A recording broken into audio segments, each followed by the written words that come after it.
శాలిగౌరవం మండలం గుర్జాల గ్రామ పంచాయతీ పరిధిలో ఉన్నాం మనం. సీనియర్ కాంగ్రెస్ పార్టీ నాయకులు సుదీర్ఘకాలం నుంచి కాంగ్రెస్ పార్టీలో కొనసాగుతున్నారు. సౌమ్యుడు మంచి పేరున్నది. మాజీ సర్పంచ్గా పనిచేసే సేవలు అందించారు ఈ గ్రామానికి. మారం వేణుగోపాల్ రెడ్డి సారు మనతో పాటు ఉన్నారు. నమస్కారం సార్. సార్, మీరు కాంగ్రెస్ పార్టీలో సుదీర్ఘకాలం నుంచి పనిచేస్తున్నారు. కాంగ్రెస్ పార్టీకి ఎలాంటి సేవలు చేశారు? మీరు ఈ గ్రామానికి ఎలాంటి అభివృద్ధి కార్యక్రమాలు చేశారు సార్ మాజీ సర్పంచ్? ముందు పార్టీ పరంగా చెప్తాను. నేను నా చదువు అయిపోయిన తర్వాత గ్రామంలో కాదు మండలం మొత్తంలో కూడా సిపిఎం డామినేషన్ బాగా ఉంది.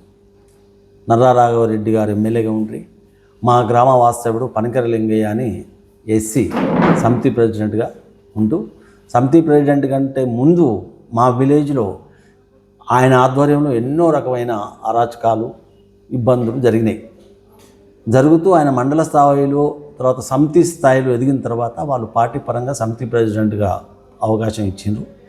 ఆయన గెలుపొందడం జరిగింది. సమితి ప్రెసిడెంట్గా ఉన్నా కూడా మండల స్థాయిలోని అన్ని గ్రామాలలో సిపిఎం డామినేషను, కాంగ్రెస్ వాళ్ళను బయటికి వెళ్ళనీయకుండా, ఎలాంటి పార్టీ కార్యక్రమాల్లో పాల్గొనకుండా వాళ్ళు చాలా ఇబ్బంది పెట్టడం జరిగింది. నేను పార్టీలో ఎంటర్ అయిన తర్వాత చామల యాదగిరెడ్డి గారు సీనియర్ మోస్ట్ నాయకులు, తర్వాత బ్రహ్మణాచారి గారు, దశరథ రెడ్డి గారు, చాలామంది సీనియర్ మోస్ట్ నాయకుల దగ్గర నేను చిన్న వయసులోనే వారి దగ్గర పనిచేస్తూ తక్కువ పీరియడ్లోనే పార్టీలో ఎంటర్ అయిన తక్కువ పీరియడ్లోనే నేను సర్పంచ్ పదవి పొంది 13.5 సంవత్సరాలుగా మా గ్రామానికి సేవ చేస్తూ జనం అందరి మధ్యన కలిసిపోయి రాజకీయ ప్రస్థానం ప్రారంభిస్తూ నడవడం జరిగింది. నా సర్పంచ్ పదవి అయిపోయిన తర్వాత కూడా నేను పార్టీని వీడలేదు. ప్రజల యొక్క సంక్షేమ కార్యక్రమాలు కూడా నేను ఏనాడు కూడా విస్మరించలేదు. ఎంతసేపటికి ఏ కార్యకర్త కానివ్వండి, బయటి గ్రామాల వాళ్ళు 24 గ్రామ పంచాయతీలు ఇప్పుడు మన మండలంలో, ఆ 24 గ్రామ పంచాయతీలో ప్రతి గ్రామంలో కూడా నాకు క్యాడర్లో నా పేరు, నా యొక్క పనితనం అందరూ గుర్తించిన వారే. నేను కాంగ్రెస్ పార్టీలో ఎంటర్ అయిన తర్వాత సిపిఎం అరాచకాలలో ఉప్లంచ గ్రామంలో 3 మర్డర్లు జరిగినాయి. ఎన్జీ కొత్తపల్లి గ్రామంలో 1 మర్డర్ జరిగింది. తర్వాత వంగమర్తిలో బ్రిక్స్ ఫ్యాక్టరీ అని ఒకటి పెట్టేసి అక్కడి రైతులకు దారి లేకుండా ఇబ్బంది పెడితే దానికోసం కూడా మేము దాదాపు 2 నెలలు 3 నెలలుగా కష్టపడి ఆ దారి సంపాదించడం జరిగింది. నా ఆధ్వర్యంలో నా సీనియర్ మోస్ట్ నాయకులందరూ, నేను చిన్నవాడిని అయినా కూడా నన్ను చేరదీసి నాతోటి ఉత్సాహభరితమైన కార్యక్రమాలు చేస్తూ పార్టీని నడిపించడం జరిగింది. నేను ఎంటర్ అయిన తర్వాత మండలంలో 80% సిపిఎం ప్రభావం తగ్గిపోయింది, కాంగ్రెస్ యొక్క ప్రభావం పెరిగిపోయింది. దాంతో ఆ తర్వాత గ్రామ పంచాయతీలు సాధించుకున్నాం, చేసాం.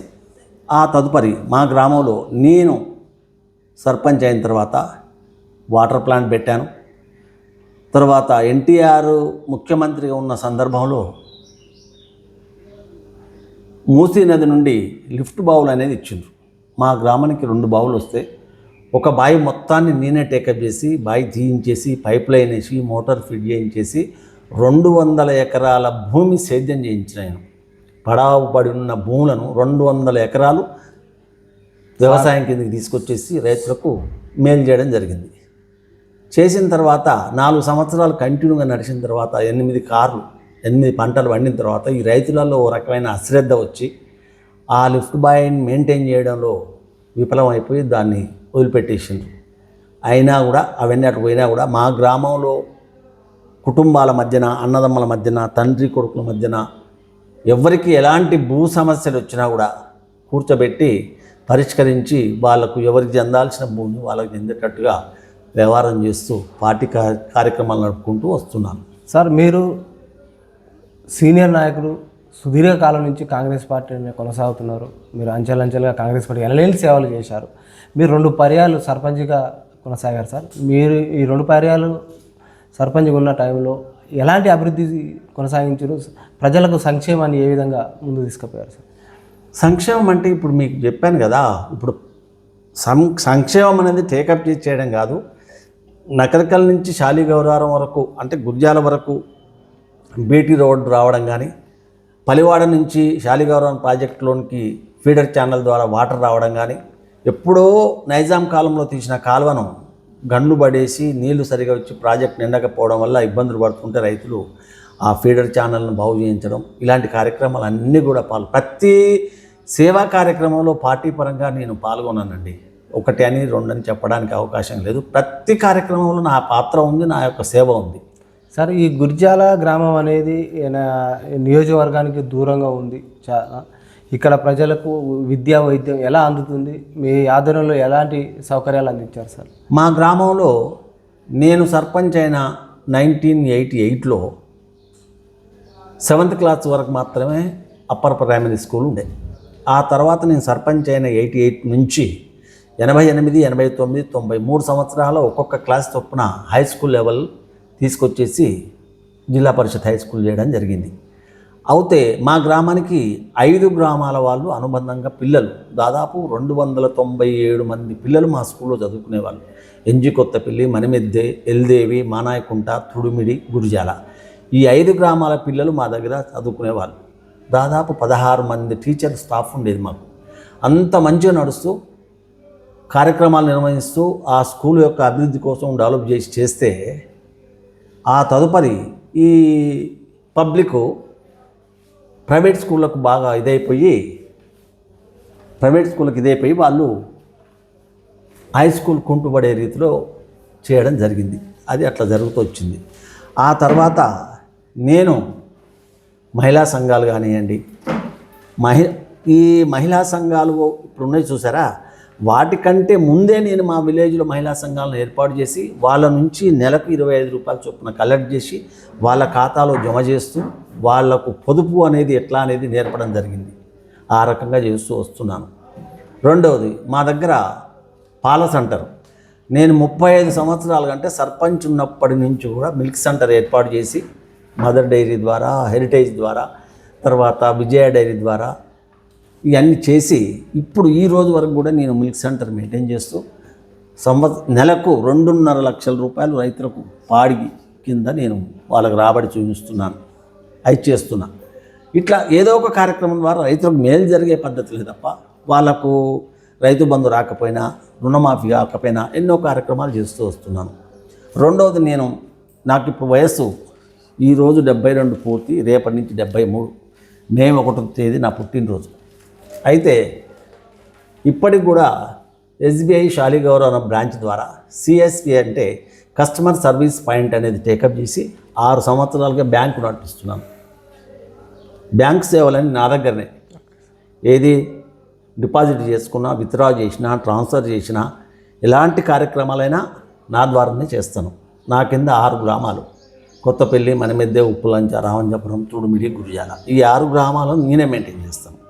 చేసేసి ఈ మనీ ట్రాన్సాక్షన్, వాళ్ళకు విత్డ్రాలు ఇవ్వడం, అలాంటి కార్యక్రమాలు చేస్తున్నాను. అయితే వాళ్ళకు క్రాప్ లోన్లు ఇప్పించాలన్నా, రెన్యువల్ చేయాలన్నా, ఎలాంటి కార్యక్రమాలైనా టైం ప్రకారంగా వాళ్ళకు అధిక వడ్డీలు పడకుండా సకాలంలోనే వడ్డీలు చెల్లించేసుకొని వాళ్ళు రెన్యువల్ చేసుకోవడానికి కూడా ఇంటింటికి తిరిగి కూడా వాళ్ళను తీసుకొచ్చేసి సంతకాలు పెట్టించేసి ఫామ్స్ బ్యాంకులో సబ్మిట్ చేసి ఆ కార్యక్రమాలు చేయడం కూడా జరుగుతుంది. ఎంతసేపటికి సోషల్ వర్క్ సార్. మీరు సుదీర్ఘమైన రాజకీయ ప్రస్థానం, 40 ఏళ్ల పైచీలకు మీరు రాజకీయాల్లో కొనసాగడం. మీరు అప్పుడున్న రాజకీయ పరిస్థితులు ఏ విధంగా ఉంటే మీరు తెలంగాణ సాయుధ రైతాంగ పోరాటంలో పాల్గొన్నారా? లేదండి, నేను తెలంగాణ పోరాటంలో పాల్గొనలేదు. అయినా కూడా తెలంగాణ కోసం ఎప్పుడు కూడా తాపత్రయపడేవాడిని. మా వాళ్ళు చేస్తున్న కార్యక్రమాలు కూడా పాల్గొనేవాడిని తప్ప పెద్దగా నేను తెలంగాణ సాయుధ పోరాటం అనే దాంట్లో నేను ఆ పీరియడ్లో నేను ఉన్నవాడిని కాదు. సార్, అప్పటి రాజకీయాలకు ఇప్పుడు చూస్తున్న రాజకీయాలకు తేడా ఏముంది? ఇప్పుడున్న రాజకీయ పరిస్థితులు ఏ విధంగా ఉన్నాయి సార్? రాజకీయ పరిస్థితులు అంటే చూడండి, ఆ రోజుల్లో మేము ఒక 5-10 మంది ముఖ్యులం, నాయకులం. ఏ గ్రామానికి పోయినా ఆ గ్రామంలో ఒక 50 మంది కార్యకర్తలు మా దగ్గరకు వచ్చేవాళ్ళు. మేము మీటింగ్ కండక్ట్ చేసేవాళ్ళం, పార్టీ విషయాలు ప్రస్తావించేవాళ్ళం, దాని గురించి చర్చించేవాళ్ళం. ఇప్పుడు అట్లా లేదండి. ప్రతి ఊరికి ఒక 20 మంది లీడర్లు తయారైనారు. వాళ్ళు 5 పైసల వర్క్ కూడా ఎలాంటిది పబ్లిక్ కోసం చేసేటవాళ్ళు కాదు. దానికి తోడు ఇప్పుడు ఛానల్స్ పెరిగిపోయినాయి, సెల్ వచ్చేసింది, టీవీలు వచ్చేసినాయి, ఎప్పటికప్పుడు పేపర్ల వార్తలు వచ్చేస్తున్నాయి. అన్నీ చూసుకుంటూ వాళ్ళ స్వార్థం కోసం పనులు చేస్తున్నారు తప్ప పార్టీ కోసం కానీ పార్టీ కార్యకర్తలకు ఉన్న ఇబ్బందుల కోసం మాత్రం ఏ కార్యకర్త కానీ ఏ లీడర్ కానీ పనిచేయట్లేదు. మీకు ఇంకొక విషయం చెప్పాలి, నేను ఎంటర్ అయినప్పటికీ ఇప్పటికీ దాదాపు నా వెంట నేను చిన్నపిల్లవాడిగా వాళ్ళను మార్గదర్శకులను చేసుకొని నడిచిన ఏ పెద్ద మనిషి లేడు. అందరూ కూడా చనిపోవడం జరిగింది. ఎక్సెప్ట్ నేను ఒక్కనే ఉన్నాను. ఆనాటి రాజకీయ పరిస్థితులను మననం చేసుకొని ఇప్పుడున్న పరిస్థితులను మననం చేసుకుంటే చాలా బాధ అవుతుంది. ఎందుకంటే నాతో ఉన్న వాళ్ళందరూ గతించిపోయినరు, వాళ్ళే అదృష్టవంతులు. నేను ఇప్పటి పరిస్థితులను చూసి బాధపడుతూ తిరగాల్సి వస్తుంది అనే బాధ. సార్, అప్పుడు ఉన్న రాజకీయాలు, మీరు అప్పుడు చూసిన రాజకీయాల్లో చదువు లేకపోయినా కూడా విజ్ఞతతోటి వినయంతో ఒక సన్మార్గంలో నడిచిన పరిస్థితులు ఉన్నాయి సార్. ఇప్పుడు ఎడ్యుకేషన్ ఉంది, అవేర్నెస్ ఉన్నది, అన్నిట్లో సోషల్ అవేర్నెస్ ఉన్నది, చదువు ఉన్నది, సాంకేతికంగా కూడా అభివృద్ధి చెందినాం. ఇన్ని అవకాశాలు ఉన్నా కూడా రాజకీయాల్లో ఇలాంటి అనిశ్చితి ఉండడానికి కారణాలు ఏమై ఉంటుంది? మీరు చెప్పింది 100% కరెక్ట్. కానీ విజ్ఞత, విధేయత, ఎదుటివాడి మీద అభిమానం, ఏదైనా పని చేయించుకున్నాం అనే కృతజ్ఞతలు ఇవ్వండి. ఇప్పుడు ఎక్కడ లోపాలు, అంటే లోపం ఏమై ఉంటుంది సార్? పార్టీ నడిపే రాజకీయ ఉంటే పెద్దలదే తప్పంటారా? ఇప్పుడు దాంట్లో కొనసాగుతున్న పెద్దలు ఎవరు లేరు కదా. ఆ పెద్దలను ఆదర్శంగా తీసుకుని నడిచే వాళ్ళు కూడా లేరు. ఇప్పుడు ఎవరికి వాళ్ళే మేమే పెద్దోళ్ళం అనుకుంటున్నారు తప్ప ఎదుటివాడిని ఎట్లా గౌరవించాలి, ఎదుటివాడి యొక్క కష్టాన్ని, ఎదుటివాడి యొక్క ఇబ్బందిని ఎట్లా సవరణ చేయాలి, దానికి సంబంధించిన కార్యక్రమాలు ఏం టేకప్ చేయాలని అలా ఆలోచించేవాడే లేడు. ఆ తర్వాత వాళ్ళు ఒక నలుగురిని సమీకరించి మాట్లాడే అంత తెలివితేటలు కలిగిన వాళ్ళు లేరు. మీ సుదీర్ఘమైన అనుభవం ఉంది, సుదీర్ఘమైన రాజకీయ చరిత్ర ఉంది. ఇప్పుడున్న పార్టీలకు ఒక మార్గదర్శక సూచన, మీరు ఒక గౌరవ స్వాములుగా మీ పేరు ఉంది, మీరు ఏం సూచన చేస్తారు పార్టీలు? సూచన అంటే చూడండి, మొన్నటి వరకు జరిగిన ఎమ్మెల్యే ఎలక్షన్స్ కంటే ముందు సరే కాంగ్రెస్ పార్టీ అధికారంలో లేదు, టీఆర్ఎస్ ఆధ్వర్యంలో ఉండే వాళ్ళు ఏకఛత్రాధిపత్యంగా వాళ్ళ పార్టీ వ్యవహారాలు వాళ్ళు చేసుకున్నారు. కాంగ్రెస్ పార్టీ గురించి పట్టించుకోలేదు. అయినా కూడా మేము 10 ఏళ్ళు స్తబ్దతగా ఉన్నాం తప్ప పార్టీని వీడలేదు, ఎలాంటి వాళ్ళకు వ్యతిరేక కార్యక్రమాలు కూడా చేయలేదు. పార్టీగా మా కార్యక్రమాలు మేము చేసుకుంటున్నాం. అయితే ఇప్పుడు ఎమ్మెల్యే ఎలక్షన్స్ అయిన తర్వాత చూడండి సార్, అంతటా వార్తలు వింటున్నాం, మా దగ్గర చూస్తున్నాం, మండల స్థాయిలో చూస్తున్నాం, గ్రామ స్థాయిలో చూస్తున్నాం. సీనియర్ మోస్ట్లకు అసలు ప్రాధాన్యత లేదు.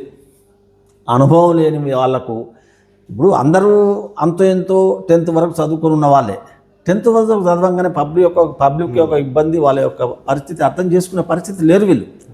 ఎంతసేపు మేమే లీడర్లో మేమే గొప్ప అని చెప్పేసి ఆ వచ్చిన ఎమ్మెల్యేను ఆ ఎంపీ గారి దగ్గరికి వాళ్ళే పరిగెత్తడం, ఈ సీనియర్ మోస్ట్ ఇది చేయడం, పక్కకు పెట్టడం జరుగుతుంది.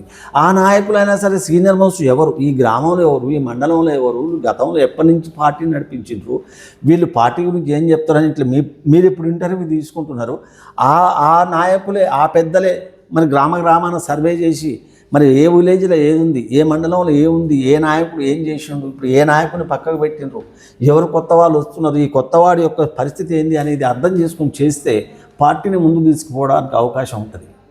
అది వింటున్నాం, మనం చూస్తలేం. కానీ మన మండల స్థాయిలో కూడా మాట్లాడాలంటే అసలు పార్టీ సీనియర్లకు అసలు ఎలాంటి ప్రాధాన్యత లేదండి. సార్, మీరు అన్నది కరెక్టే సార్. అంటే ఎవరైతే అనుభవజ్ఞులు, సీనియర్ నాయకులు, ప్రజాసేవ అంకితమైన వాళ్ళకు చోటు లేదంటున్నారు, లాబింగ్ చేసే వాళ్ళకే ప్రాధాన్యత ఉందంటున్నారు. ఇలాంటిది ఎట్లా మరి దీని సమస్య పరిష్కారం ఎట్లా కావాలి? పై అధికారులు, పై ప్రజాప్రతినిధులు, మనకు ఉండబడిన పార్టీ పెద్దలు అందరూ కలిసి ఆలోచించి సీనియర్లను పక్కకు పెట్టేసి ఎవరో కొత్తగా వచ్చిన వాళ్ళకు, కొత్త వాళ్ళకు, యువకులకు, ఉరుకులాడే వాళ్ళకు, అనుభవం లేని వాళ్ళు పార్టీని నడిపిస్తామని వస్తే మనం వాళ్ళకు ప్రాధాన్యత ఇవ్వడం పద్ధతి కాదు. సీనియర్లకు వాళ్ళకి ఇవ్వాల్సిన ఇంపార్టెన్స్ ఇవ్వాలి, పార్టీని నడపడానికి బాధ్యతలు అప్పచెప్పాలి. వాళ్ళు పార్టీని నడిపిస్తుంటే మిగిలిన వాళ్ళు వెనకమని ఉండాలి. వాళ్ళు ఉండలేని పరిస్థితులు ఉంటే పక్కకు తప్పుకోవాలి. అంతే తప్ప కానీ మేమే ముందు ఉంటామంటే, నిన్న ఎగ్జాంపుల్ భూభారతి మీటింగ్ అయిందండి, రెవెన్యూ సదస్సు. కలెక్టర్ గారు వచ్చిండ్రు, ఎంపీ గారు వచ్చిండ్రు, ఎమ్మెల్యే గారు వచ్చిండ్రు, మన వేముల వీరేశం గారు వచ్చిండ్రు, తర్వాత శంకర్ నాయక్ ఎమ్మెల్సీ గారు వచ్చిండ్రు. అక్కడికి పోతే మేము ఎవరం పోయి మాట్లాడడానికి అవకాశం లేదు. అంత వాళ్ళే అనుభవం లేని వాళ్ళు, సర్వే నెంబర్ తెలియదు, భూమి తెలియదు, గెట్టు తెలియదు, ఏది తెలియదు. మేము అని పోయి ముందర పోయి నిలబడితే మేము ఎందుకు అట్లా ఉరుకులాడాలి? మా వయసు ఇప్పుడు 72 ఏళ్ళు వచ్చినాయి. నేను వాళ్ళతో పాటు ఉరుకులాడి చేయగలనా? చేయలేను. దాని గురించి లోతుగా ఆ ప్రజాప్రతినిధులు ఆలోచించి దీని గురించి అనుభవం ఉన్న వాళ్ళు ఎవరికి అప్పచెప్తే ఈ కార్యక్రమాలు నడుస్తాయి అనేది వాళ్ళు అర్థం చేసుకోవాలి తప్ప మేము చెప్పిన ఆయనే పరిస్థితిలో లేరు. సార్ ప్రస్తుత రాజకీయాల్లో కాబట్టి ప్రస్తుత సమాజంలో అనిశ్చితిని తొలగాలంటే మీలాంటి రాజకీయ నాయకుల అనుభవాలు సూచనలు తప్పనిసరి తీసుకోవాలి సార్.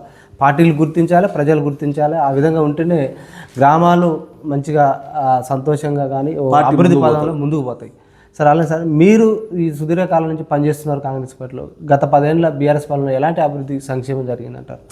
బీఆర్ఎస్ పార్టీలో చూడండి, సరే తెలంగాణ ఉద్యమంలో మేము సాధించినాం, ప్రత్యేక తెలంగాణ తెచ్చినాం అని చెప్పుకుంటున్నారు. అది కొంతమేరకు అది వాస్తవం కాదంటలేము. కానీ దాని చాటుగా కోట్లాది రూపాయల దోపిడీ చేసి, ఇప్పుడు ఎగ్జాంపుల్ ఈ వారం రోజుల నుంచి బాగా కాళేశ్వరం గురించి నడుస్తున్నాయి వార్తలు. కాళేశ్వరం ఏంటండి, 1,00,000 కోట్ల రూపాయలు పెట్టేసి 3 సంవత్సరాలలో మొత్తం కుప్పగూలిపోతే ఇంతకంటే ఘోరం ఏమో చెప్పండి.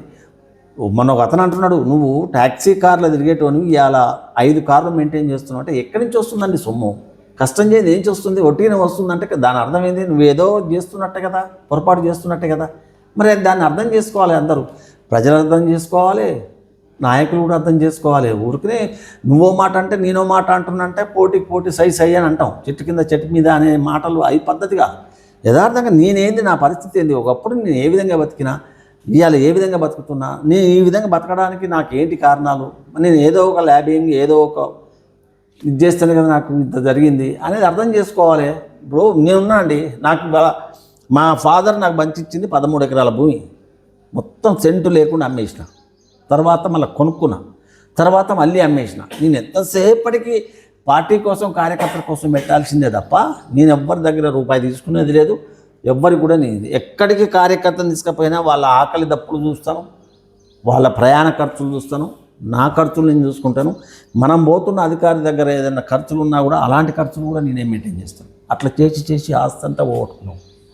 సార్ ఇప్పుడు కాళేశ్వరం ప్రాజెక్టులో అవినీతి జరిగింది అంటున్నారు, కొన్ని పిల్లలు కుంగిపోయినాయి అంటున్నారు, ప్రజాధనం కూడా దుర్వినియోగం అంటున్నారు. మరి ఇప్పుడు ప్రభుత్వం మీ చేతుల్లో ఉన్నది, దానిపై విచారణ చేసి ఎందుకు వాళ్ళని దోషులను శిక్షించలేకపోతుంది? చేస్తున్నారు కదా, దానికి కమిషన్ వేసారు. ఆ కమిషన్ నివేదిక కోసం ఎదురు చూస్తున్నారు. మళ్ళీ రేపు 31 వరకు పొడిగించారు కమిషన్ యొక్క టైము. ఆ 31 ఇప్పటికే నివేదిక ఆల్రెడీ వచ్చింది అనుకోండి, మళ్ళీ ఇంకా ఫైనల్గా 31 వరకు అని టైం ఇచ్చారు నెక్స్ట్ మంత్. ఆ నివేదిక వచ్చిన తర్వాత ఎవరైతే దాని మీద దుర్వినియోగం చేసారో వాళ్ళ మీద చర్య తీసుకోవడానికి, తర్వాత ఆ కాళేశ్వరాన్ని మళ్ళీ ఏ రకంగా చేస్తే నిలబడుతుంది అనే దాని మీద కూడా ఆలోచన చేస్తున్నారు. దానికి పెద్దలు ఉన్నారు, మంత్రులు ఉన్నారు, ముఖ్యమంత్రి గారు ఉన్నారు, వాళ్ళు చేసే పని వాళ్ళు చేస్తున్నారు. అంత ఆ లెవెల్లో మాట్లాడగలిగిన స్థాయి అయితే మాది కాదు. అయినా తెలిసిన వార్త కాబట్టి మీకు ఇంత దుర్వినియోగం జరిగింది కదా అని బాధ. సార్ మీరు సుదీర్ఘమైన అనుభవం ఉన్నది, మీరు ఒక మంచి మేధావి సార్ రాజకీయ పరంగా. రాజకీయ అంటే ప్రజాధనాన్ని దుర్వినియోగం లూటీ చేసే వాళ్ళకు ఎలాంటి ప్రజాక్షేత్రంలో శిక్ష పడాలంటారు సార్? పడాలి అంటే అది ఇప్పుడు చట్టంలో ఎన్నో మార్గాలు ఉన్నాయండి. ఇప్పుడు ప్రజల సొమ్ము దుర్వినియోగం చేసేది అనేది పద్ధతి కాదు. ఇంకొకటి అండి, ఇప్పుడు నేను పెద్ద లెవెల్లో చెప్పాల్సిన పరిస్థితి కాదు, కానీ మనసులో ఉన్న బాధ చెప్తున్నాను. ఈ ఉచితాలు అనేది మంచి పద్ధతి కాదండి. ఇప్పుడు రాష్ట్ర ప్రభుత్వాలు కానీ కేంద్ర ప్రభుత్వాలు కానీ పూర్తిగా అప్పుల పాలవుతున్నాయంటే ఉచితాలే. ఎవరివైనా ఇవ్వమని అడిగిరండి? ఈ ఉచిత బియ్యమే ఎవరు ఇవ్వమని అడిగినరు? ఉచిత బస్సు ప్రయాణం పెట్టమని ఎవరు అడిగినరు? ఇవన్నీ ఎవరు అడిగినరు? కళ్యాణ లక్ష్మి వాళ్ళు ఇప్పుడు తండ్రి అన్న తర్వాత బిడ్డకో కొడుకో వివాహాలు చేసుకోవట్లేదా? గత మన స్వాతంత్రం వచ్చినప్పటి నుంచి పెళ్లి జరగట్లేదా? జరుగుతున్నాయి. కానీ ఇవాళ మేము 1,00,000 రూపాయలు కళ్యాణ లక్ష్మి ఇస్తాము, ఇంకా తులం బంగారం ఇస్తామని ఎప్పుడు ఏమని అడిగండి? ఇవన్నీ దేనికోసం? అప్పులు తెచ్చేసి ఈ రకమైన కార్యక్రమాలు చేసి రాష్ట్రాన్ని అప్పుల పాలు చేసి జనం మీద ఇట్లా వేస్తే ఎంతవరకు సబబు ఇది? ఇవాళ అగ్గి పెట్టే పరిస్థితి లేదండి. ఒక్కొక్కరి పరిస్థితి అంత ధరలు పెంచే పరిస్థితి ఎందుకు రావాలి చెప్పండి? అదే సార్, అక్కడక్కడ ప్రజా వయసు తీసుకునే క్రమంలో కూడా ఉచితాల వల్ల కొంతమంది సోమరుగులో తయారవుతున్నారు. వీటిని ఈ ఉచితాల వైపు పోకుండా ఉండాలంటే మీరు ప్రభుత్వాలు కానీ ప్రజలకు కానీ మీరు సూచన ఏం చేయదలుచుకున్నారు? ఉచితాలు అనేది తగ్గించాలి. తగ్గించడం అంటే ఏది యథార్థంగా ఇస్తే ప్రజలకు మేలు జరుగుతుందో చూసి అలాంటి పథకాల నుంచి మిగిలిన తీసేయాలంటే అసలు ఉచితం అనే పదం అది అవసరం లేదు. ఇప్పుడు రైతు బంధు ఉంది, రైతు బంధు అనేది రైతుకు మేలు. కరువు పని ఉందండి, కరువు పని అనేది పెడితే కాలువల్లో గడ్డి చెప్తున్నారండి, కట్టె పుల్లలు తెచ్చి పక్కకి వేస్తున్నారు. దానికి ఉపయోగం ఏంది? మళ్ళీ గడ్డి మొలుస్తుంది, సర్కారు చెట్లు మొలుస్తున్నాయి. అట్లా కాకుండా రైతులకు వ్యవసాయం కింద ఉపయోగపడే రీతిలో నాట్లు వేయడానికో వరాలు తీయడానికో ఇంకా అటువంటి కార్యక్రమాల మీద రైతులకు ఇస్తే ఇటు రైతు బాగుపడతాడు, వాళ్ళకి పని దొరికినట్టు అవుతుంది. దాని మీద నువ్వు కరువు పని అనేది పెట్టు, ఉపాధి హామీ పని అని పెట్టు. కానీ గడ్డి చెక్కడం ఏంటి? సర్కార్ చెట్టు ఏందండి, ఇలా కొడితే ఎల్లుండి మళ్ళీ వారం రోజులకి మొత్తం ఎగిరేస్తుంది. అలాంటప్పుడు దేనికోసం అవి కొట్టడం, దేనికి అది పెట్టడం? సార్ ప్రజలు కూడా, రైతులు కూడా డిమాండ్ చేస్తున్నారు ఈ ఉపాధి హామీ పథకాన్ని వ్యవసాయానికి అనుసంధానం చేయమంటారు. చేయాలి, 100% చేయాలి. చేయకపోతే రైతుకు మేలు లేదు, కూలీకి మేలు లేదు, ప్రభుత్వానికి మేలు లేదు, అప్పుల పాలు. కాబట్టి ఏది ఎట్లున్నా ఈ ఉపాధి హామీ పథకాన్ని మాత్రం 100% రైతులకు అనుసంధానం చేస్తే తప్ప ఆ ఉపాధి హామీ పథకానికి ఎలాంటి ఇది ఉండదు. సార్ ఇప్పుడు ప్రస్తుత కాంగ్రెస్ పార్టీ 6 గ్యారెంటీలు అధికారం వచ్చింది, ఎట్లా ఉన్నాయి సార్ ప్రజల స్పందన? ఉన్నది అండి, చేస్తుంది. ఇంకోటి, లక్షల కోట్ల అప్పు చేసి నెత్తి మీద పెట్టిపోయిన తర్వాత అటు అప్పుకు వడ్డీలు కట్టుకుంటూ అప్పును తగ్గించుకుంటూ వాళ్ళు అధిక వడ్డీలకు తెచ్చారు అప్పులు. ఇప్పుడు ఆ అధిక వడ్డీలను బ్యాంకర్స్ తోటి, నాబార్డు వాళ్ళతో అందరితో మాట్లాడి గవర్నమెంట్ ఏం చేసిందంటే ఆ ఇంట్రెస్ట్ తగ్గించింది. తగ్గడం వల్ల కొంత పేమెంట్ చేయడం అనేది గవర్నమెంట్కి తగ్గింది. అయినా కూడా వడ్డీలు కట్టాలి. వడ్డీలు కట్టుకుంటూ సంక్షేమ పథకాలు చేస్తూ ఉద్యోగస్తులకు జీతాలు ఇస్తూ ఎన్నో కార్యక్రమాలు చేసుకుంటూ వస్తున్నారు. చిన్నగా అందులో కొంత మెరుగు జరుగుతుంది, మేలు జరుగుతుంది అనేది గమనిస్తున్నాం. కానీ ఈ జనాలకి ఏముందంటే రేపేం పెడతావు కాదు, ఇవాళ ఏం పెట్టినావు చెప్పు అనే రోజులు వచ్చినాయి. నువ్వు ఎన్ని చేస్తున్నావో, ఎంత వడ్డీ తగ్గిస్తున్నావో, ఎంత అప్పు తీరుతున్నావో మాకు అవసరం లేదు. రైతు బంధు ఇస్తున్నావా లేదా, రుణమాఫీ ఇస్తున్నావా లేదా, మీ ఇంటికాడ తిని మా ఇంటికి వచ్చి పని చేయనే రోజులు అన్నివి. అటువంటి పరిస్థితి ఉంది జనాలల్లో. కాబట్టి కాంగ్రెస్ పార్టీ ఉచితాలు అమలు చేస్తలేదు, ఇంకేం చేస్తలేదు అనేది ఏదో బదనాం చేస్తుంది తప్ప కాంగ్రెస్ పార్టీ నిర్మాణాత్మకమైన కార్యక్రమాలు చేస్తుంది. అది చదువుకున్న వాళ్ళం, విజ్ఞానవంతులం మనం అర్థం చేసుకొని జనాలకు తెలియపరచాలి. సార్ ఎలక్షన్ అంటే మందు, డబ్బు ఏర్లై పారిస్తున్నాయి. పార్టీలు కూడా ప్రజలను ప్రలోభాలకు గురి చేస్తున్నాయి. దీనివల్ల ప్రజాస్వామ్యం వ్యవస్థ నిర్వీర్యం అయిపోతుంది. ప్రజల్లో మార్పు రావాలన్నా, రాజకీయ డబ్బు మధ్య మంచి పార్టీలో మార్పు రావాలన్నా మీరు ఓటర్లకు, ప్రజలకు ఏం సూచన చేస్తారు సార్? ఎలాంటి కేసీఆర్ ప్రభుత్వం అంటే టీఆర్ఎస్ ప్రభుత్వం వచ్చిన తర్వాత ఇది అలవాటైపోయిందండి, అంతకుముందు లేదు. నేను ఫస్ట్ టైం ఎలక్షన్లో నేను సర్పంచ్గా పోటీ చేసినప్పుడు కేవలం 6,000 రూపాయల ఖర్చుతో నేను సర్పంచ్గా ఎన్నికాను. ఆ 6,000 రూపాయలు కూడా నా ట్రాన్స్పోర్ట్ ఖర్చులు. నేను ప్రజల దగ్గర తిరగడానికి, మా విలేజ్లో ఉన్న వాళ్ళు వలస అంటే నిజామాబాద్, కరీంనగర్ అటు పోయి కష్టం చేసుకుంటారు వడ్డరి వాళ్ళ దగ్గర పోవడానికి నాకైనా రవాణా ఖర్చులే తప్ప నేను ఎవ్వరికి మందు వేయడం కానీ ఎలాంటి కార్యక్రమాలు చేయలేదు. సంతోషంగా వాళ్ళు ఓటేసి వ్యక్తి మంచివాడని నిలబెట్టుకున్నారు.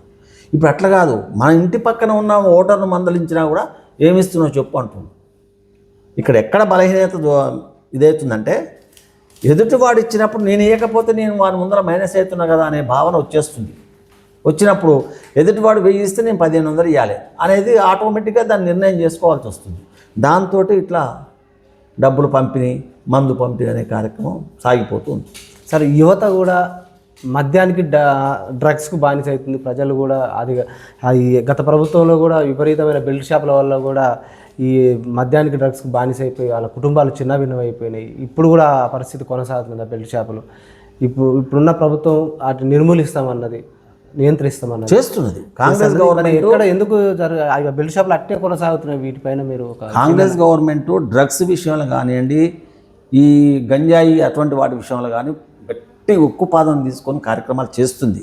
చేసినా కూడా చేసే వాళ్ళు ఎక్కున్నప్పుడు ఒక్కడు ఏదో మెయిన్ దర్వాజా కాడ ఉండి కంట్రోల్ చేస్తా అంటే అది ఏది కాదు కదండి. చేస్తున్నారు, చాలా వరకు చేస్తున్నారు, మనం కూడా గమనిస్తున్నాం. ఇప్పుడు ఇవాళ ఇద్దరికి పనిష్మెంట్ ఇస్తే తెల్లారి 3 వస్తున్నారు, తయారవుతున్నారు. దానికి ఎవరు బాధ్యులు? యువత కూడా వాళ్ళంతలో వాళ్ళే అర్థం చేసుకోవాలి. మనం చదువుకున్న వాళ్ళం, మనం ఏ రకంగా ఉండాలి ఏందని అర్థం చేసుకోవాలి. మనకంటే ఎక్కువ వాళ్ళే తాగుతున్నారు. ఇప్పుడు మా స్టేజ్, మా వయసు ఉన్న వాళ్ళు ఏదైనా చెప్తే ఆయన ఎట్లా చెప్తారు లేరా, మనం చూసుకున్నప్ప అనే పరిస్థితులకు వచ్చిండ్రు. కాబట్టి యువతను కంట్రోల్ చేయాలంటే వాళ్ళే స్వయంగా నిర్ణయించుకోవాలి తప్ప ఇంకొక విషయం సార్, ఇలా ఇప్పుడు ఒక స్థాయిలో చదువుకునే పిల్లలు, పై లెవెల్ల డిగ్రీ నుంచి పై లెవెల్లో చదువుకునే పిల్లలు వాళ్ళంతలో వాళ్ళు ఎన్నో చూస్తున్నాం. చైతన్య కాలేజ్ అని, నారాయణ కాలేజ్ అని ఎన్నో చూస్తున్నాం. వల్ల వాళ్ళకు వస్తున్న ర్యాంకులు చూస్తే వాళ్ళు ఎంత కష్టపడి చదువుతున్నారు. ఆడపిల్లలు కానివ్వండి, మగపిల్లవాళ్ళు కానివ్వండి, ఎంత కష్టపడి చదువుతున్నారు. ఆ స్థాయికి మనం ఎందుకు ఎదగొద్దు అనేది వీళ్ళు అనుకోవట్లేదు. 10th వరకు చదివిన వాడేమో హాఫ్ నాలెడ్జ్తో నాశనం అయిపోతున్నాడు. ఇంటర్ వరకు చదివిన వాడేమో మిడిమిడి జ్ఞానంతో ఇదవుతున్నాడు. వాళ్ళు అట్లా మిడిమిడి జ్ఞానంతో ఏమవుతున్నారంటే గ్రామాలలో ఉన్న పెద్దలకు గౌరవించట్లేదు. వీళ్ళు అనుభవజ్ఞులు, ఎప్పుడూ 40-50 ఏళ్ళ నుంచి వ్యవహారం చేసిన వాళ్ళు వాళ్ళ ముందు కొద్దిగా మనం జాగ్రత్తగా ఉండాలి, మాట్లాడిన కొద్దిగా పద్ధతిగా ఉండాలి అనే ఆలోచన లేవు. అనేది ఏమనంతరం మనం మొదం అనే లెవెల్ల అట్లా జరుగుతుంది. కాబట్టి ఆ స్థాయిలో పోయిన వాళ్ళను ఎవరు మనం ఏం కంట్రోల్ చేయాల్సిన అవసరం లేదు. వాళ్ళంతా వాళ్ళే పై స్థాయికి ఎదిగిపోతుంది. ఈ స్థాయి నుంచి ఇంటర్మీడియట్ డిగ్రీ స్థాయి వరకు ఉన్న పిల్లలే చాలామంది చెడిపోతున్నారు. ప్రతి విలేజ్ చూడండి, సంవత్సరానికి కనీసం ఒక 20-30 మంది పిల్లలు హాఫ్ నాలెడ్జ్ తోటి తయారైన వాళ్ళు ఊళ్ళో ఉంటున్నారు. మళ్ళీ వాళ్ళే సాయంత్రం 6 నుంచి 8-9 గంటల వరకు బెల్ట్ షాపుల దగ్గర ఉంటున్నారు.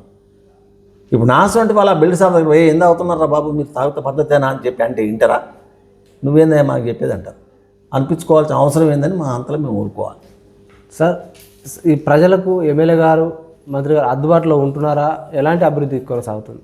ఎమ్మెల్యే గారు చేస్తున్న మొట్టమొదటి పొరపాటు ఏంటంటే, మేము గత 10 సంవత్సరాలుగా అంటే మూసపేట కమలమ్మ ఎమ్మెల్యేగా ఉన్నప్పుడు కాంగ్రెస్ పార్టీ శాలిగౌరవ మండలం నకరకల్ నియోజకవర్గం ఉండే, ఇప్పుడు తుంగతుర్తి నియోజకవర్గానికి పోయింది. అయినా కూడా మాకు ఎమ్మెల్యే, కాంగ్రెస్ ఎమ్మెల్యే లేడు. ఆ తర్వాత సుదీర్ఘకాలం తర్వాత పరిస్థితులను బట్టో ఏదో ఇదిగా కాంగ్రెస్ ఎమ్మెల్యే వచ్చిండనే సంతోషం మాకు కష్టపడ్డని రోజులు కూడా నిలవలే. ఎందుకంటే ఈయన ఎమ్మెల్యే స్థాయికి తగిన వ్యక్తి కాదు. అసలు ఎవరు కార్యకర్త, ఎవరు లీడరు, ఎవరు గ్రామాన్ని మెయింటైన్ చేస్తున్నారు, ఎవరు పార్టీని ముందు నడిపిస్తున్నారు అనే అవగాహన లేదు. ఎంతసేపటికి కొత్త వాళ్ళను ప్రోత్సహించడం, ఆ రకంగా చేస్తూ కొత్త వాళ్ళను ప్రోత్సహించుకో, కానీ సీనియర్లను కించపరుస్తున్నాడు. పార్టీని నమ్ముకొని ఉన్నారు కదా, మేము ఉన్నాం, ఆయన కూడా కించపరుస్తున్నాడు. కించపరచడంతో మనసు నొచ్చుకొని, ఎగ్జాంపుల్ నన్నే తీసుకోండి. మా దగ్గర టీఆర్ఎస్ ఉంది, కాంగ్రెస్ ఉంది, ఇద్దరు గట్టి పార్టీలు. మా విలేజ్లో టీఆర్ఎస్ గవర్నమెంట్లో ఒక 50 లక్షలతోటి ఒక శివాలయం శాంక్షన్ అయింది. అది ఓన్లీ స్ట్రక్చర్ మాత్రమే కాంట్రాక్టర్ కట్టి వెళ్ళిపోయాడు. దాన్ని ఎట్లా వదిలేస్తే బాగుండదని చెప్పి ఆ టీఆర్ఎస్కి సంబంధించిన మాజీ తాజా సర్పంచ్ గుండ శ్రీనివాస్ గారు మమ్మల్ని అందరిని పిలిపించి దేవాలయంలో కూర్చోబెట్టేసి ఇట్లా అయిపోతుంది, ఊళ్ళో ఇట్లా అయిపోతుందని చెప్పేసి అంటే మేము అందరం పార్టీని పక్క పెట్టేసి ఆయనకు సహకరిస్తూ 17 మంది కమిటీ మెంబర్లు ఉండి దాదాపు 80 లక్షల రూపాయలు డొనేషన్స్ దాతల ద్వారా, గ్రామస్తులు అనుకోండి, బయట వాళ్ళు అనుకోండి, 80 లక్షల రూపాయలు కలెక్ట్ చేసి ఆ 50 లక్షలతో 1,30,00,000తోటి బ్రహ్మాండమైన శివాలయం నిర్మించినామండి. 1 ఇయర్ బ్యాక్ నిర్మిస్తే ఇదే ఎమ్మెల్యే గారు కదా, ఏ పార్టీ అయితేంది, ఆయన గౌరవించాలని చెప్పి మేము 17 మంది ఎమ్మెల్యే గారి దగ్గర పోయి, సార్ ఇది పరిస్థితి, మరి పలానప్పుడు ఇట్లా ప్రారంభోత్సవ కార్యక్రమం ఉంది, మీరు స్థానిక ఎమ్మెల్యే కాబట్టి మీరు రావాలంటే కాంగ్రెస్ పార్టీ తరఫున చేస్తే వస్తా, లేకపోతే లేదన్నాడు. అనొచ్చా అండి ఆ మాట? ఒక ఎమ్మెల్యే గారు ఆ మాట అనొచ్చా? ఒకసారి ఎన్నికైన తర్వాత ప్రజల మనిషి అన్నట్టు, ప్రజల మనిషి అన్నట్టు. మేము అందుకనే నీ దగ్గరకు వచ్చినాం కదా అంటే, మీరిద్దరు కలిసి పనిచేయడం ఏంది అంటాడు. గ్రామం కోసం అండి, మేము పార్టీ చూస్తలేము. పార్టీ అప్పుడు మొన్న మీకు 232 ఓట్లు లీడ్ ఇచ్చినాం కాంగ్రెస్ పరంగా గురిజాల. మరి అయినా కూడా మేము కలిసి ఇప్పుడు పని చేస్తున్నాం, గ్రామం కోసం చేస్తున్నాం, దేవాలయం కోసం చేస్తున్నాం, రాజకీయం కోసం చేయట్లేదు. మీరు ఆ మాట అంటే ఎట్లా అంటే, అట్లయితేనే రాండి, నాకే రావద్దన్నాడు. మళ్ళీ ఇంతవరకు ఎమ్మెల్యే గారు ఏ ప్రోగ్రాం కానీ, ఆయన ముఖం చూడడం కానీ, ఆయన దగ్గర పోవడం కానీ చేయట్లేదు. దాదాపు 1 ఇయర్ దాటిపోయింది ఆయన దగ్గర పోక. నేను సీనియర్ మోస్ట్ నాయకుడిని, 45 ఏళ్ళ సర్వీస్ ఉన్నవాడిని, ఒక ఎమ్మెల్యేగా నువ్వు కాంగ్రెస్ గెలిచిన తర్వాత నేను నీ దగ్గర రాకుండా నేను నిర్ణయం చేసుకున్నా అంటే నీ మాట తీరు పద్ధతేనా? అట్లా అన్ని గ్రామాలలో అట్లే ఉంది. 24 గ్రామాలలో అట్లే ఉంది. 9 మండలాలలో, తుంగతుర్తి నియోజకవర్గం కింద 9 మండలాలలో కూడా మందుల సామెల గారికి వ్యతిరేకం ఉంది. సార్ ఫైనల్గా సార్, ఎలాంటి నాయకుడిని ఎన్నుకుంటే గ్రామాలు సుభిక్షంగా ఉంటాయి, రాష్ట్రం సుభిక్షంగా, దేశం సుభిక్షంగా ఉంటుంది అంటారు? ఎలాంటి నాయకుడిని ఎన్నుకుంటే అంటే, ఎవరికైనా మార్కులు వేసేస్తే మనం ఎన్నుకున్నటోళ్ళం కాదు. ఆయన నడుస్తున్న నడవడి, ఆయన జనంలో తిరుగుతున్న తీరు, ఆయన మాట తీరు, ఇవన్నీ గమనించేసి జనమే ఓటేసి ఒక అధికారం చేతికిస్తారు. అటువంటి వాళ్ళని ఎన్నుకోవాలి తప్ప, ఎలాంటి వారిని అంటే నీకు ఎన్ని మార్కులు వచ్చినాయి, 90 వచ్చినా, నీకు 80 వచ్చినా, 70 వచ్చినా మార్కులు చూసి చేసేది కాదు. మనిషి యొక్క నడవడిని బట్టి, మనిషి యొక్క ప్రవర్తనను బట్టి, ఎదుటి వాళ్ళని ఎట్లా గౌరవిస్తాడు, ఎదుటి వాళ్ళు వచ్చి అడిగినప్పుడు ఎట్లా సమాధానం చెప్తాడు, ఏ వ్యక్తి ఎటువంటి వాడు అనేది ఆలోచించుకొని జనమే మనకు అధికారం ఇస్తారు. ఎవరో ఇప్పుడు ఈ ప్రజాప్రతినిధులు, లెక్కగ్రాని ప్రజాప్రతినిధులు నీకు మండలాధ్యక్ష పదవి ఇస్తా, నీకు గ్రామాధ్యక్ష పదవి ఇస్తా అంటే వాళ్ళు ఇవ్వాల్సిన అవసరం లేదు. నేను ఇంతవరకు పదవి కావాలని అడగలేదండి. నా 45 సంవత్సరాల సర్వీసులో చామల యాదిరెడ్డి గారు నాకు బంధువు, సీనియర్ మోస్ట్, నల్లగొండకే ఆయన పురుషోత్తమ రెడ్డి గారికే సభ్యత్వం ఇచ్చిన మనిషి, ఆయన కింద పనిచేసిన వాడిని 16 సంవత్సరాలు నేను. అయినా కూడా నాకు ఈ పదవి కావాలని ఆయన అడగలే. బిఎన్ రెడ్డి గారు ఎంపీగా ఉన్నప్పుడు కూడా నేనే ప్రథమ స్థానం. నేతి విద్యాసాగర్ గారు ఎమ్మెల్యే పోటీ చేసినప్పుడు నాదే ప్రథమ స్థానం. ఎక్కడ చూడండి నాదే యాక్టివ్ వర్క్. ఆటపాటలతోటి బ్రహ్మాండమైన జనాన్ని ఉత్సాహపరిచి పార్టీని ముందుకు తీసుకుపోయి కార్యక్రమాలు నడిపించిన వ్యక్తిని నేను. ఎవరిని అడిగి చెప్తారు. ఏ గ్రామం పోయి మీరు అడగండి, వేణుగోపాల్ రెడ్డి పరిస్థితి ఏంది అని అడగండి చెప్తారు. నాకు నేను చెప్పుకోవడం కాదు, నేను చేసిన అనుభవించిన కష్టపడ్డా కాబట్టి నా బాధ గది. పార్టీ ముందు పోవడానికి ఈ ప్రజాప్రతినిధులు సహకరించట్లేదు, సీనియర్లను పక్కకు పెట్టేసింది. Okay sir, thank you sir. చూస్తూనే ఉండండి మీ తెలుగు టీవీ. అవును సార్.